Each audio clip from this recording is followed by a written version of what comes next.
राधे राधे, प्रणाम। हम पूनम अपने YouTube चैनल पूनम सरिता संगीत में आप सबके तहे दिल से स्वागत करते ही आज बहुत सुंदर होली गीत लेके आई। आप सब सुने कैसे लाख कमेंट में बताइए। खूब सारा प्यार और आशीर्वाद बनाए रखिए। अगर आप सब हमारे चैनल पर नया है जुड़ा है तो चैनल सब्सक्राइब जरूर करिए, वीडियो ज़्यादा से ज़्यादा शेयर करिए। आप सबके होली की ढेर सारी शुभकामना।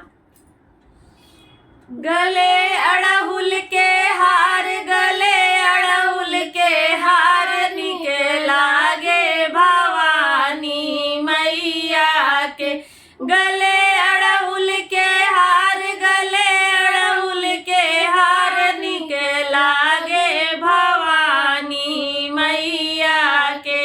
गले अड़हुल के हार, गले अड़हुल के हार, निके लागे मैया के। लाल लाल बिदिया मतवा पे सोहे, लाल लाल बिदिया मतवा पे चमके। सेनूरा चटकार, सेनूरा चटकार, निकलागे भवानी मैया के।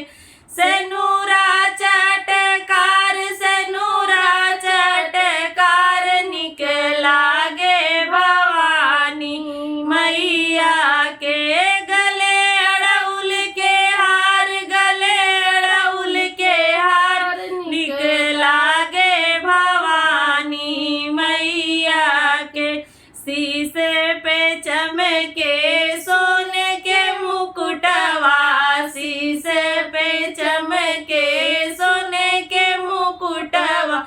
हाथे तलवार, हाथे तलवार, निकलागे भवानी मैया के।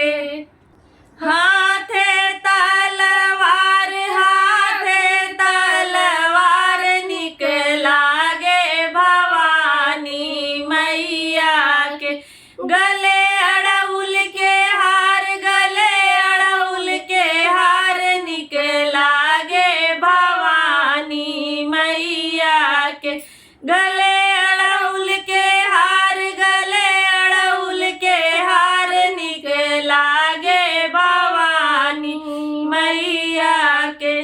कलैया में खन के लाल लाल चूड़िया, कलैया में खन के लाल लाल चूड़िया। कंगना जड़ीदार, कंगना जड़ीदार, निकलागे भवानी मैया के। कंगना नगदार, कंगना नगदार, निकलागे भवानी मैया के।